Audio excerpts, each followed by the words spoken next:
നമസ്കാരം പ്രിയപ്പെട്ടവരെ, വീണ്ടും മറ്റൊരു വീഡിയോയിലേക്ക് സ്വാഗതം.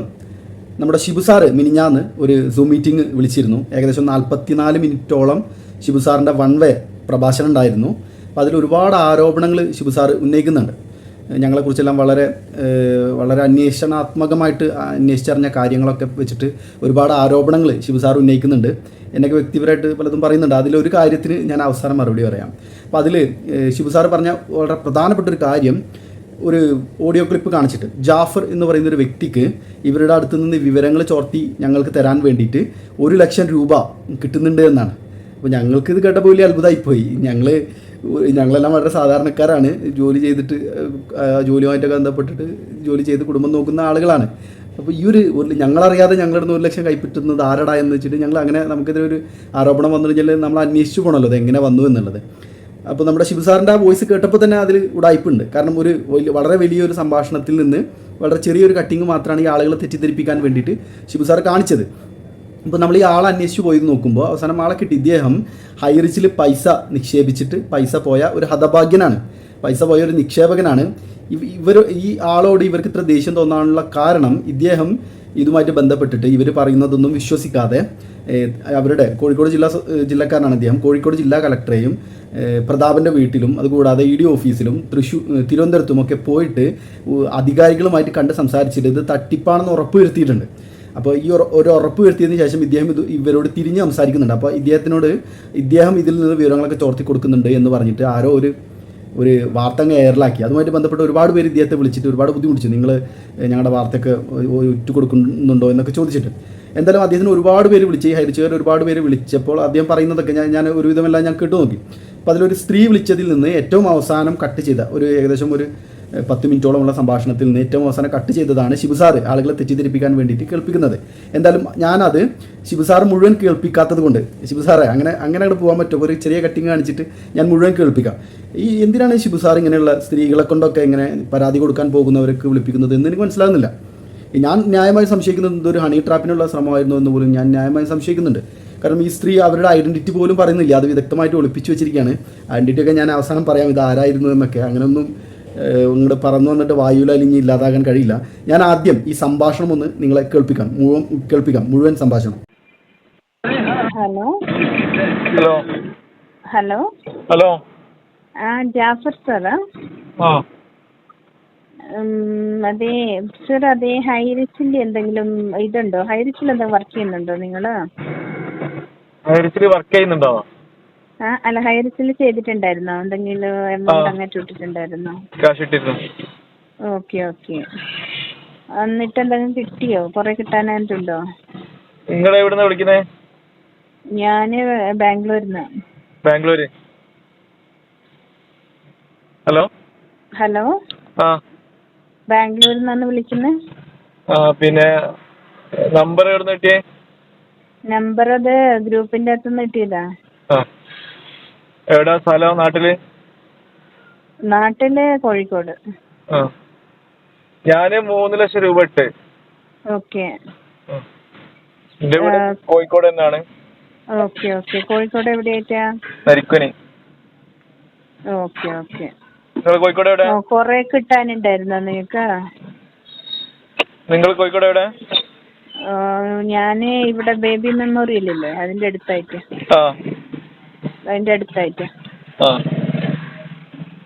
എനിക്ക് അധികം കിട്ടിയിട്ടില്ല ചെയ്തിട്ട്. ഓക്കെ. ഞാൻ ചെയ്ത് ഒരു 2 മാസം ആകുമ്പോഴത്തേക്ക് പിന്നെ ഇത് ബ്ലോക്ക് ആയി. ഇപ്പൊ അടുത്താ ചെയ്തതല്ലേ? അതെ, ഓഗസ്റ്റ് ലാസ്റ്റാ ചെയ്തത്. ഡിസംബർ ഒക്കെ ആയപ്പോഴത്തേക്കിന് ഇതായില്ലേ. ഓക്കെ. അപ്പൊ ഇടുന്ന സമയത്തൊന്നും കിട്ടിയിട്ടില്ലേ? ഇടുന്ന സമയത്ത് കുറച്ച് പൈസ കിട്ടി. ഓക്കെ. അതിന്റെ കമ്മീഷൻ. നിങ്ങൾ വേറെ എന്തെങ്കിലും വർക്ക് ചെയ്യുന്നുണ്ടോ? ഇല്ല. ഓക്കെ. എന്തെങ്കിലും ചെയ്യാൻ താല്പര്യമുണ്ടോ? എന്താണ്? എന്തെങ്കിലും ചെയ്യാൻ താല്പര്യമുണ്ടോ? അയ്യോ, ചെയ്തതോ മതി. പിന്നെ അല്ല, നിങ്ങൾ നെഗറ്റീവ് ഇന്ത്യയൊക്കെ ഗ്രൂപ്പ് ക്രിയേറ്റ് ചെയ്തിട്ട് അതിലെന്തെങ്കിലും മെസ്സേജ് ഒക്കെ വിട്ടോണ്ടിരിക്കുന്നുണ്ടാ? നെഗറ്റീവ് ഗ്രൂപ്പ് പോലെ ക്രിയേറ്റ് ചെയ്തിട്ട് അതിലെന്തെങ്കിലും മെസ്സേജ് വിട്ടുകൊണ്ടിരിക്കുന്നുണ്ടാ? നെഗറ്റീവ് ഗ്രൂപ്പിലെ പോസിറ്റീവ് ഗ്രൂപ്പ്. നെഗറ്റീവ് ഗ്രൂപ്പിന്റെ പോസിറ്റീവ് ഗ്രൂപ്പിലോട്ട് എന്തെങ്കിലും മെസ്സേജ് വിടുന്നുണ്ടോ? ആ മെസ്സേജ് ഉണ്ട്, നമ്മൾ അതിൽ ചർച്ച ചെയ്യേണ്ട കാര്യങ്ങൾ. ഓക്കെ. പോസിറ്റീവ് ഗ്രൂപ്പ് എന്ന് പറഞ്ഞത് അവർ പേരിന് മാത്രല്ലേ പോസിറ്റീവ് ഉള്ളൂ, എല്ലാം ഫുള്ള് നെഗറ്റീവ് അല്ലേ? നിങ്ങൾ ഗ്രൂപ്പിലുള്ള ആളാ? ഞങ്ങള് ഗ്രൂപ്പിലില്ല, എന്നെ ഗ്രൂപ്പിൽ ആഡ് ചെയ്തിട്ടില്ല. പക്ഷെ ഇങ്ങനെ ഒരു ഡിസ്കഷൻ കണ്ടു, അതുകൊണ്ട് ചോദിച്ചതാ. നിങ്ങള് പോസിറ്റീവ് നെഗറ്റീവ് ഗ്രൂപ്പിൽ എല്ലാ ഗ്രൂപ്പിലും ഇത് നെഗറ്റിവിറ്റി സ്പ്രെഡ് ചെയ്യുന്നു എന്ന് പറഞ്ഞിട്ടുള്ള പോലെ കണ്ടു. നിങ്ങൾ ഐറിച്ചിന്റെ ആരാ? ഹൈറിച്ചിന്റെ ആരുമല്ല, പക്ഷേ നിങ്ങളെ പോലെ തന്നെ സാധാരണ നമ്മള് ലാസ്റ്റ് മൊമെന്റിൽ ഇട്ടാളാ. പക്ഷേങ്കില് നമുക്ക് ഇതെന്ന് പറഞ്ഞാൽ എന്തെങ്കിലും നടന്നു കഴിഞ്ഞാല് നമുക്ക് എമൗണ്ട് കിട്ടും.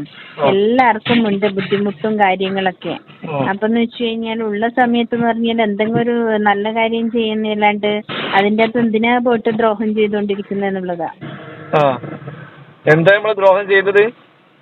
നിങ്ങളെന്തോ നിങ്ങളെല്ലാം ഇത് ഹൈറിച്ചിൻ്റെ അകത്തുള്ള മെസ്സേജസ് ഒക്കെ എടുത്തിട്ട് ഈ അതർ ഇതായിട്ടുള്ള നെഗറ്റീവിലോട്ട് സ്പ്രെഡ് ചെയ്യുന്നു എന്നുള്ള രീതിയിൽ കണ്ടു, അതുകൊണ്ടാണ് ചോദിച്ചത്. നിങ്ങൾ ഗ്രൂപ്പിലുണ്ടോ? നിങ്ങള് എനിക്ക് വേറെ ഗ്രൂപ്പിന്റെ അകത്തുനിന്ന് അതിൽ ഷെയർ ചെയ്തിട്ട് കണ്ടതാ. വേറെ നമ്പറിൽ നിങ്ങളെ നമ്പർ ഇട്ട് കൊടുത്തിട്ടുണ്ട്. അതിന്റെ അകത്ത് ഇങ്ങനെ ഒരു ഇതുണ്ട്, ഇവരാണ് എല്ലാ നെഗറ്റിവിറ്റിയും സ്പ്രെഡ് ചെയ്യുന്നുള്ള രീതിയിൽ ഇട്ടിട്ടുണ്ട്. നെഗറ്റീവ് അല്ല, നമ്മൾ പോസിറ്റീവ് ആണ് സ്പ്രെഡ് ചെയ്യുന്നത്. അങ്ങനെ ഞാന് പ്രതാപനെ പോയി കണ്ടിട്ടുണ്ട്, സീനനെ കണ്ടിട്ടുണ്ട്, പിന്നെ തൃശ്ശൂർ കളക്ടറെ കണ്ടിട്ടുണ്ട്, കോഴിക്കോട് കളക്ടറെ കണ്ടിട്ടുണ്ട്, ഐജിനെ കണ്ടിട്ടുണ്ട്, അഡ്വക്കേറ്റ് ജനറലെ കണ്ടിട്ടുണ്ട്. ഇവരൊക്കെ കണ്ടിട്ട് അവരിൽ നിന്നൊക്കെ കിട്ടിയ ഇൻഫർമേഷൻ മാത്രം, അല്ലാണ്ട് നമുക്ക് തോന്നിയ വിളിച്ചു പറയുന്നതല്ല. ലീഡേഴ്സ് മാത്രം പറഞ്ഞ് കേട്ട് അന്ധമായിട്ട് വിശ്വസിച്ച് നിൽക്കുന്ന കാലം കഴിഞ്ഞ് നമ്മൾ അതിലായിട്ട് വിശ്വസിങ്ങനെ നമ്മളിപ്പോ പെട്ടത്. നമ്മളിപ്പോ പ്രതാപന്റെ അടുത്ത് പോയ സമയത്ത് പ്രതാപൻ പറഞ്ഞിട്ടുണ്ടെങ്കിൽ പിന്നെ എന്റെ അടുത്ത് പറഞ്ഞത് പിന്നെ നമ്മള് HR ഇന്നോവേഷൻ എന്ന് പറഞ്ഞ പിന്നെ അത് തുടങ്ങിയിട്ടുണ്ട്. അപ്പൊ അതിൽ നിന്ന് ക്യാഷ് വരുന്നവരെ എല്ലാവർക്കും ഔട്ട്പുട്ട് കൊടുക്കും, നിങ്ങൾക്ക് ജൂൺ 25 ആകുമ്പോൾ നിങ്ങൾക്ക് ക്യാഷ് തരുന്ന പറഞ്ഞത്. അപ്പൊ ഈ HR ഇന്നോവേഷൻ എന്ന് പറഞ്ഞാൽ തന്നെ പക്ക തട്ടിപ്പ് കമ്പനിയാന്ന് നമുക്ക് മനസ്സിലായി. അത് ED അത് റേഡിയേഷൻ പിന്നെ 2 ആഴ്ച ഇവര് ആ കാര്യം വരെ പുറത്ത് വിടാതെ മൂടി വെച്ച്. അപ്പൊ അത്രയും കുടുങ്ങി. പിന്നെ അതിന്റെ മേലെ പിന്നെയും ഓരോ കള്ളത്തരങ്ങൾ പറഞ്ഞു ഞാൻ പൈസ പിരിപ്പിക്കുന്ന പരിപാടിയാണ് നടക്കുന്നത്. എനിക്ക് നേരിട്ടുള്ള അനുഭവം പറഞ്ഞു, ഞാൻ മറ്റുള്ള ഇതെല്ലാം പറഞ്ഞു. ഇന്നോവേഷനിൽ ED പോയ അന്ന് തന്നെയാണ് ന്യൂസ് പോയത്. എന്ന് വെച്ചാല് EDയില് പിന്നെ EDന്റെ അന്നത്തെ ദിവസം തന്നെയാണ്, അന്ന് മോർണിംഗിൽ ED റെയ്ഡ് ചെയ്ത ദിവസം തന്നെയാണ് HR ഇന്നോവേഷന്റെ ഇതെല്ലാം നടന്നിട്ടുള്ളത്. അപ്പെന്ന് വെച്ച് കഴിഞ്ഞാൽ ലീഡേഴ്സ് പറയുന്നതെന്നല്ല, നിങ്ങൾക്ക് കുറച്ച് ചിന്തിച്ചാൽ മനസ്സിലാക്കിക്കൂടെ ലീഡേഴ്സിനേക്കാളും കൂടുതൽ കുറേ സാധാരണക്കാർ അതിൻ്റെ അകത്ത് കഷ്ടപ്പെടുന്നുണ്ട് എന്നുള്ളത്. നിങ്ങൾക്ക് ഇന്ന് ഒരു ഇതായിട്ട് പറയില്ല, ഒരു മുഹറായിട്ട് ഞാൻ പറയുന്നില്ല, ഒരു പിന്നെ ഒരു എങ്ങനെയായാലും എല്ലാം നെഗറ്റീവ് ഉണ്ട് സ്പ്രെഡ് ചെയ്യുന്നതിന് കുറച്ചെങ്കിലും എന്തെങ്കിലും സപ്പോർട്ട് ചെയ്യാൻ. ഫ്രോഡ് കളിക്കുന്ന കമ്പനി അല്ലേ നമ്മളെ അടുത്ത് എന്റെ അടുത്ത് പ്രതാപം പറഞ്ഞാണ് ഇങ്ങനെ HR ഇന്നോവേഷൻ കമ്പനി തുടങ്ങിയിട്ടുണ്ട്, അതിൽ ഒരുപാട് ഇൻവെസ്റ്റേഴ്സ് ഉണ്ട്. HR ഇന്നോവേഷനിൽ അവര് ട്രൈ ചെയ്തതല്ലേ, HR ഇന്നോവേഷനിലൂടെ കൊടുക്കാൻ വേണ്ടിയിട്ടല്ലേ മാക്സിമം ട്രൈ ചെയ്തത്. അത് നടക്കൂല, നമുക്ക് മനസ്സിലായി. കാരണം വെച്ചിട്ടുണ്ടെങ്കിൽ നമ്മൾ പാർട്ടിസിപ്പേറ്റ് അല്ലാത്തൊരു കമ്പനി നമ്മൾ പണം വാങ്ങൽ തന്നെ ഇല്ലീഗലാണ്, ലീഗലല്ല. എന്നിട്ട് നമ്മൾ അതിലേക്ക് പിന്നെ നമ്മൾ അതിലേക്ക് ഇൻവെസ്റ്റ് ചെയ്യുകയാണ്. 11,600 രൂപ ചെയ്ത് നമ്മൾ ഇൻവെസ്റ്റ് ചെയ്യുകയാണ്. ആ പൈസ ഇപ്പൊ ചെയ്ത ആളുകൾക്ക് ആ പൈസ പോയി കിട്ടി, അതിനൊരു അഡ്രസ്സും ഉണ്ടാവില്ല.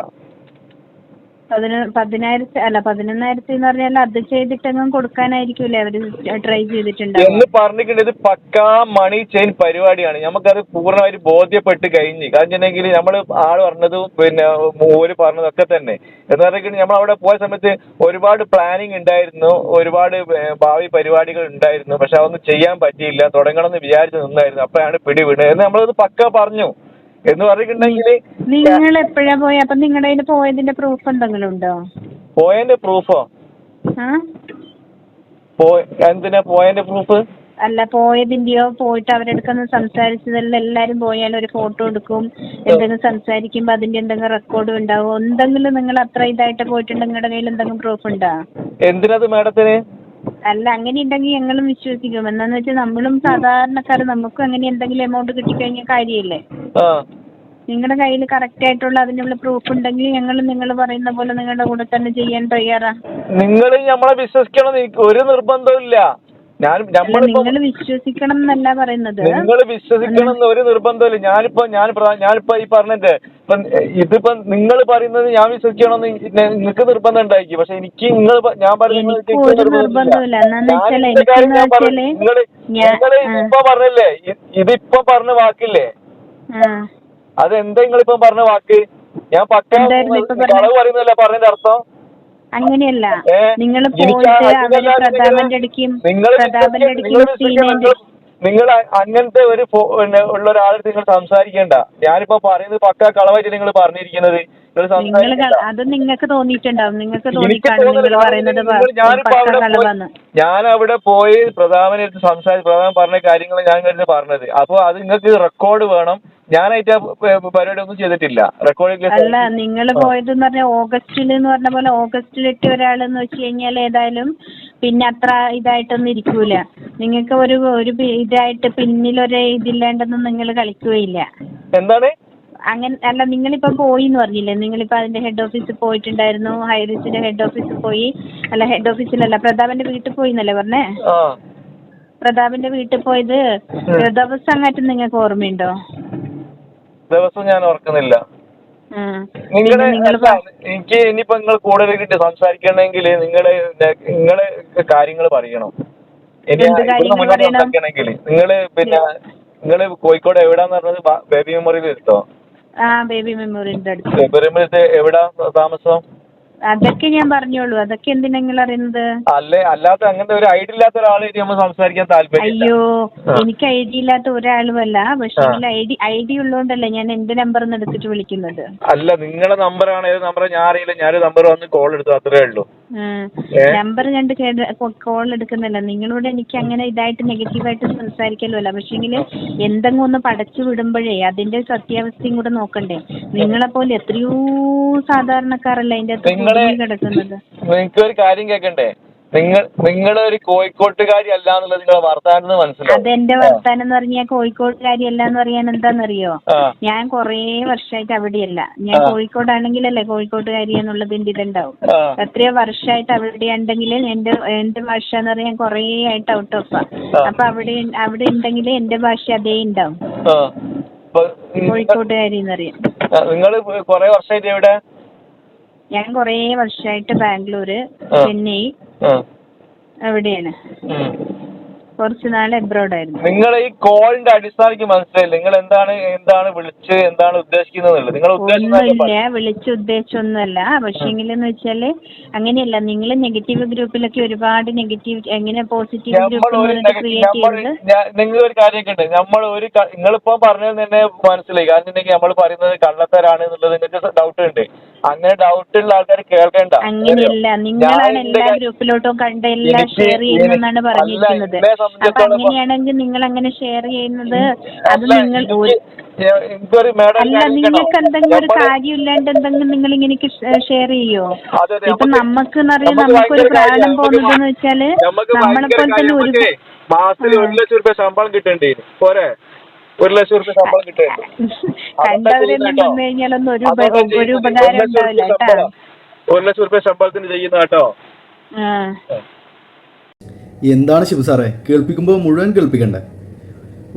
ഒരു പൈസ പോയൊരു ഹതഭാഗ്യൻ, അയാൾ പരാതി കൊടുക്കാൻ വേണ്ടിയിട്ട് പലയിടത്തായിട്ട് നടന്നത് ഇവർക്ക് ഇഷ്ടപ്പെട്ടില്ല. അപ്പോൾ അയാൾ ചാരനാണെന്ന് പറഞ്ഞിട്ട് മുദ്ര കുത്തി. എന്നിട്ട് അയാളുടെ നമ്പർ ഇവർ ഗ്രൂപ്പുകളിലൂടെ നടന്ന് വിതരണം ചെയ്യാം.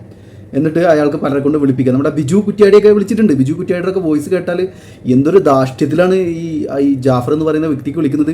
ഞാൻ നിങ്ങളുടെ വിവരശേഖരണത്തിന് വിളിച്ചതാണ് എന്നൊക്കെയാണ് ചോദിക്കുന്നത്. ഈ വിളിച്ച ഈ ജാഫർ എന്ന് പറയുന്ന വ്യക്തിയുടെ ക്ഷമ അസാധ്യം തന്നെ. എന്നോട് പറയൂ, നിങ്ങൾക്ക് എത്ര ഐഡിയ ഉണ്ട്, നിങ്ങൾക്ക് എത്ര പൈസ കിട്ടി, എന്നോട് പറയൂ. ഇതൊക്കെ ചോദിക്കാൻ ബിജു കുറ്റ്യാടിനെ ആരാണ് ചുമതലപ്പെടുത്തിയിട്ടുള്ളത് എന്ന് എനിക്ക് മനസ്സിലാവുന്നില്ല. അദ്ദേഹം ആയതുകൊണ്ട് വായിലിരിക്കുന്നൊന്നും കേട്ടില്ല. വേറെ വല്ല പൈസ പോയിട്ട് അട്ടം നോക്കിയിരിക്കുന്ന എല്ലാവർക്കുമാണ് വിളിച്ചിട്ട് ഇതേപോലെ ഭീഷണി സ്വരത്തിലൊക്കെ സംസാരിച്ചതെങ്കിൽ ചിലപ്പോൾ വയറിറച്ചി കിട്ടിയിരുന്നു. അപ്പോൾ നമുക്ക് തിരിച്ചു വരാം. ഈ സ്ത്രീ വിളിച്ചിട്ട് ഇയാളെ ചാരനാണ് എന്നൊക്കെ പറഞ്ഞ് മുദ്ര കുത്തി. ഇദ്ദേഹത്തിന് ഞങ്ങളുടെ ഈ ഗ്രൂപ്പായിട്ടൊന്നും ഒരു ബന്ധമില്ല. അദ്ദേഹം വേറെ ഒരു ഗ്രൂപ്പിൻ്റെ കാര്യമാണ് പറയുന്നത് എന്നാണ് ഞാൻ മനസ്സിലാക്കുന്നത്. കാരണം ഞങ്ങൾക്ക് ആർക്കും ഇദ്ദേഹത്തെ അറിയുക പോലും ഇല്ല. ഇങ്ങനൊരു പ്രശ്നം വന്നപ്പോഴാണ് ഞങ്ങൾ ഇദ്ദേഹത്തെ തിരഞ്ഞിറങ്ങുന്നത്. എനിക്ക് തോന്നുന്നത് ഇവർ ഇതുമായിട്ട് ബന്ധപ്പെട്ടിട്ട് ഇരകളുടെ ഒരു ഗ്രൂപ്പ് ഉണ്ടാക്കിയിട്ടുണ്ട് എന്ന് തോന്നുന്നുണ്ട്. ഈ ആൾ അതുമായിട്ട് ബന്ധപ്പെട്ടിട്ടാണ് സംസാരിക്കുന്നത്. അത് പോസിറ്റീവ് ഗ്രൂപ്പാണ് എന്നൊക്കെ പറയുന്നത്. ഇതിൽ ഇരകളാക്കപ്പെട്ടവരുടെ ഒരു വാട്സപ്പ് ഗ്രൂപ്പ് ക്രിയേറ്റ് ചെയ്തിട്ടുണ്ടെന്ന് തോന്നുന്നു എനിക്ക്. അതാണ് ഇദ്ദേഹം പറയുന്നത്. അല്ലാതെ ഇദ്ദേഹത്തിന് ഞങ്ങളുമായിട്ട് ഒരു ബന്ധമില്ല. എന്നിട്ട് ഇതിൽ നിന്ന് പകുതി കട്ട് ചെയ്തിട്ട് ഇവ 1,00,000 രൂപ കിട്ടുന്നുണ്ട് ഈ ഡാറ്റ ഒറ്റി കൊടുക്കുന്നവർക്ക്. ഇതിന് മാത്രം നിങ്ങളടുത്ത് ഒറ്റാൻ എന്താണ് ഉള്ളത്? 1,00,000 രൂപക്കൊക്കെ ചാറിനെ നിർത്താൻ വേണ്ടിയിട്ട്. ഇതിൽ പൈസ പോയ നിക്ഷേപകരെ, ഇതിൽ പൈസ പോയിട്ട് എന്ത് ചെയ്യണമെന്നറിയാതെ പകച്ചു നിൽക്കുന്ന നിക്ഷേപകരെ അവർ പരാതിയുമായിട്ട് മുൻപോട്ട് പോകാൻ വേണ്ടിയിട്ട് ഇറങ്ങിയിട്ടുണ്ടെങ്കിൽ ഇവർ മുദ്രകുത്തുകയാണ്. ചാരനെന്നും മറ്റ് വേണ്ടാത്ത അധിക്ഷേപങ്ങളും ഒക്കെ പറഞ്ഞിട്ട് മുദ്രകുത്തുകയാണ്. ഇതിൽ പരാതി നൽകിയ ഒരു ലേഡിയെ, ഒരു തിരുവനന്തപുരം സ്വദേശിയായ ഒരു ലേഡിയെ എന്തൊക്കെയാണ് ഇവരുടെ ഗ്രൂപ്പുകളിലൂടെ പറയുന്നത്. വേറൊരു ലേഡിയെ, അങ്ങനെ ഒരു 2-3 സ്ത്രീകൾ ഇതുമായിട്ട് ബന്ധപ്പെട്ടിട്ട് മുന്നോട്ട് വന്നിട്ടുണ്ട്. ഇവർക്കിത് പൂർണ്ണമായിട്ടും തട്ടിപ്പാണെന്നും ഇവർ നടത്തുന്നത് മണി ചെയിനാണെന്നും ബോധ്യപ്പെട്ടിട്ട് അവർ പരാതി നൽകാൻ വേണ്ടിയിട്ട് അവരുടെ ടീമിലുള്ള ആളുകളെ പരാതി നൽകാൻ പ്രേരിപ്പിക്കുകയും ചെയ്യുന്നുണ്ട്. അവർക്ക് കാര്യങ്ങൾ ബോധ്യമായിട്ടുണ്ട്. അപ്പോൾ അവരെ ഇവരെ അധിക്ഷേപിക്കുന്നതൊന്ന് കാണുക തന്നെ വേണം ഇവരുടെയൊക്കെ ഗ്രൂപ്പിൽ. പ്രിയപ്പെട്ട ശിവു സാറേ, നിങ്ങൾ ഇനിയും ഇതിലുള്ള പാവപ്പെട്ടവരെ പറഞ്ഞ് പറ്റിക്കരുത്. ഞാൻ നിങ്ങളുടെ ഒരു ഗ്രൂപ്പിൽ, ഇവരുടെ വാട്സാപ്പ് ഗ്രൂപ്പിൽ ഞങ്ങളൊരു കാര്യം ആവശ്യപ്പെട്ടിരുന്നു. അതിന് നിങ്ങൾ സൂം മീറ്റിങ്ങിൽ വിളിച്ചിട്ട് ഇതിലെ ഇരകളോട് മറുപടി പറയാനുണ്ടോ? ഞാൻ നിങ്ങളെ വെല്ലുവിളിക്കുകയാണ്. നിങ്ങൾ ഒരു പ്രൈവറ്റ് കമ്പനി രൂപീകരിച്ചിട്ട് നിങ്ങൾക്ക് എന്ത് അധികാരമുണ്ട് ആളുകളുടെ കയ്യിൽ നിന്നും ആഴ്ചക്കും മാസത്തിനൊക്കെ പൈസ തിരിച്ച് തരാമെന്ന് പറഞ്ഞിട്ട് പൈസ കളക്ട് ചെയ്യാൻ എന്ത് അധികാരമുണ്ട്? ഏത് നിയമമാണ് നിങ്ങൾ അതിനെ അധികാരപ്പെടുത്തിയത്? നിങ്ങൾക്ക് അതിന് അനുമതി നൽകുന്നത് എന്ന് എൻ്റെ ഒരു നിസ്സാര ചോദ്യത്തിന് നിങ്ങൾക്ക് മറുപടി പറയാൻ കഴിയുമെങ്കിൽ നിങ്ങൾ ഈ 44 മിനിറ്റ് സൂം മീറ്റിങ്ങിലൊന്നും ഇരുന്നിട്ട് ഇങ്ങനെ പറയേണ്ട കാര്യമില്ല. ഞങ്ങൾ ഈ പരിപാടിയൊക്കെ അവസാനിപ്പിച്ച് എന്നേ പോകും അവർ നിയമപരമായിട്ട് എന്തൊക്കെ നടത്തുന്നത് എന്ന് പറഞ്ഞിട്ട്. നിങ്ങൾ വീണ്ടും ആളുകളെ തെറ്റിദ്ധരിപ്പിച്ചിട്ട് നിങ്ങളുടെ ഉദ്ദേശം എന്താണെന്ന് നമുക്ക് മനസ്സിലാവുന്നുണ്ട്. അതായത് ഇതിൽ ക്ലെയിം പരമാവധി കുറക്കണം. 212 കോടിയെ ഇതിൽ കണ്ടുകെട്ടിയിട്ടുള്ളൂ. ഈ പൈസ പോയ 10-30,000 പേര് ഇതിൽ പരാതിയുമായിട്ട് വന്നു കഴിഞ്ഞാൽ ഈ ഒരു ഷിബു എബ്രാഹിമിന് ഉൾപ്പെടെ കിടപ്പാടം പോയി കിട്ടും. കാരണം ഇദ്ദേഹം ഇതിൽ കുറച്ചധികം പൈസ ഉണ്ടാക്കിയിട്ടുള്ള ആളാണ്. അപ്പോൾ ഇദ്ദേഹത്തിന് ഒരുപാട് പേര് ചേർത്തിട്ടുണ്ടായിരിക്കും. അവർക്ക് പരാതിയുമായിട്ട് വന്നു കഴിഞ്ഞാൽ ഇദ്ദേഹത്തിൻ്റെ ഉൾപ്പെടെ ബഡ്സ് അതോറിറ്റി കണ്ടുകിട്ടും. ഈ ഒരു 10,200 ലീഡേഴ്സിൻ്റെ സ്വത്തെങ്കിലും കണ്ടുകെട്ടി കഴിഞ്ഞാൽ ഇതിൽ വൻ നഷ്ടം സംഭവിച്ചവർക്കെങ്കിലും കൊടുക്കാൻ പറ്റുള്ളൂ. അപ്പോൾ ആ പരാതികൾ വരാതെ ക്ലെയിം പരമാവധി കുറക്കാൻ വേണ്ടിയിട്ടാണ് ഇദ്ദേഹം ഈ നമ്മുടെ സൂം മീറ്റിംഗ് വിളിച്ചിട്ട് വൺ വേ പ്രസംഗം നടത്തിക്കൊണ്ടിരിക്കുന്നത്. കുറുക്കൻ്റെ കൗശലമാണ് ശിവു സാറേ, അത്ര വേണം. പിന്നെ നിങ്ങൾ ഒരു കാര്യം പ്രത്യേകം പറയുന്നത് കേട്ടു, ഒരുപാട് പേരൊക്കെ പറയുന്നത് കേട്ടു, ഇവർ എങ്ങനെ കണ്ടുമുട്ടി, ലോകത്തിൻ്റെ പലയിടത്തായിട്ടിരിക്കുന്ന ഇവർ എങ്ങനെ കണ്ടുമുട്ടി എന്നൊക്കെ പറയുന്നത് കേട്ടു. എൻ്റെ സാറേ, മറ്റേ നമ്മുടെ ഇതൊക്കെ പറയുന്നത് കേട്ടില്ലേ, അരി പത്തായത്തിലുണ്ടെങ്കിൽ എലി വയനാട് നിന്ന് വരുന്നു. അതുപോലെ നിങ്ങൾ ഈ കേരളത്തിലുള്ള സാമ്പത്തിക സാക്ഷരതയില്ലാത്ത സാധാരണക്കാരെ പറഞ്ഞു പറ്റിക്കുന്നത് കണ്ടിട്ട് മനം നൊന്തിട്ട് ഒത്തുകൂടിയതാണ്. ഞങ്ങൾ കുറച്ച് മനുഷ്യത്തുള്ള നിങ്ങളുടെയൊക്കെ ഭീഷണിക്ക് മുമ്പിലും ഒരുപാട് നഷ്ടങ്ങളൊക്കെ സഹിച്ചിട്ടും ഈ സാമ്പത്തിക സാക്ഷരതയില്ലാത്ത സാധാരണക്കാരെ പറഞ്ഞു പറ്റിക്കുന്നത് കണ്ടിട്ട് ലോകത്തിൻ്റെ വിവിധ ഭാഗത്തു നിന്ന് ഒത്തുകൂടിയതാണ്.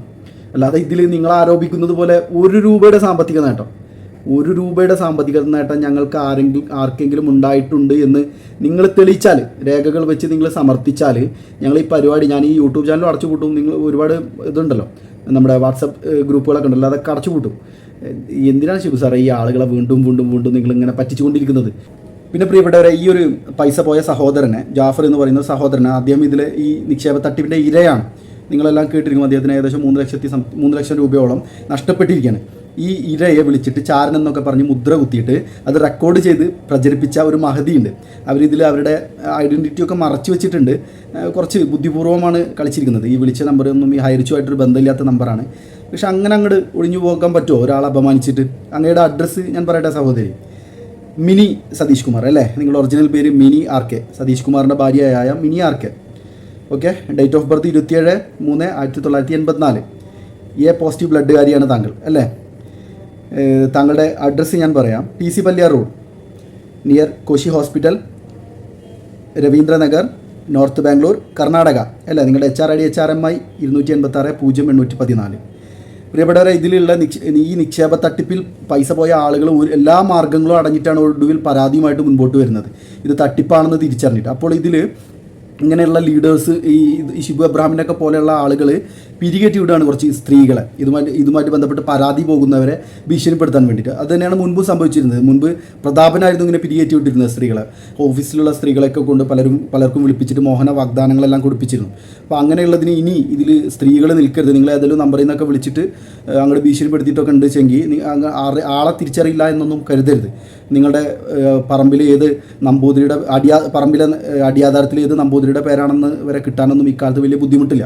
അപ്പോൾ അതാണ് പറയാനുള്ളത്. പിന്നെ നമ്മുടെ ഷിബു എബ്രഹാം സാറ് ഒരുപാട് കാര്യങ്ങൾ പറയുന്നുണ്ട്.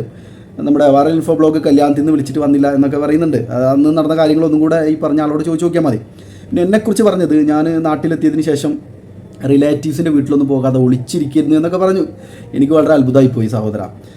ഞാൻ കുറച്ച് മണി ചെയിൻ തട്ടിപ്പുകാരുടെ ഭീഷണി കണ്ടു കഴിഞ്ഞാൽ, അല്ലെങ്കിൽ ഭീഷണി ഉണ്ട് എന്നൊക്കെ പേടിച്ചിട്ട് വീട്ടിൽ ഒളിച്ചിരിക്കാൻ വേണ്ടിയിട്ട് ഈ കഴിഞ്ഞ ജൂണിൽ എൻ്റെ നാട്ടിൽ മഴക്ക് മുളച്ചു പൊന്തിയ തകരയല്ല. ഞാൻ 10-30 കൊല്ലം എൻ്റെ നാട്ടിൽ എൻ്റെ നാടിൻ്റെ ചൂടും ചൂരൊക്കെ അറിഞ്ഞ് ജീവിച്ചിട്ടുള്ള ഒരാളാണ്. അപ്പോൾ നിങ്ങൾ കുറച്ച് മണി ചെയിൻ തട്ടിപ്പുകാരെ പേടിച്ചിട്ട് വീട്ടിൽ ഒളിച്ചിരിക്കേണ്ട ഗതികേട് ഷിബു എബ്രഹാം സാറേ എനിക്കില്ല. നിങ്ങളിപ്പോൾ ഈ പറഞ്ഞത് കേട്ടിട്ട് എൻ്റെ നാട്ടിലുള്ള ഹൈറിച്ചുകാർ പോലും ചിരിച്ചു പോയിരിക്കും. അപ്പോൾ അത്രയും അതിനെക്കുറിച്ച് ഞാൻ പറയുന്നുള്ളൂ. ശരി പ്രിയപ്പെട്ടവരെ, വീണ്ടും ഞാൻ ഇതുമായി ബന്ധപ്പെട്ടിട്ട് ബിജു കുറ്റ്യാടിയുടെ വോയിസ് നാളെ സംപ്രേഷണം ചെയ്യാം. ഇതേ ജാഫറിനെ പൈസ പോയ നിക്ഷേപ തട്ടിപ്പിൽപ്പെട്ടിട്ട് പൈസ പോയ ജാഫറിനെ ബിജു കുറ്റ്യാടി വിളിച്ചിട്ട് ഭീഷണിപ്പെടുത്തുന്നത് നാളെ സംപ്രേഷണം ചെയ്യാം.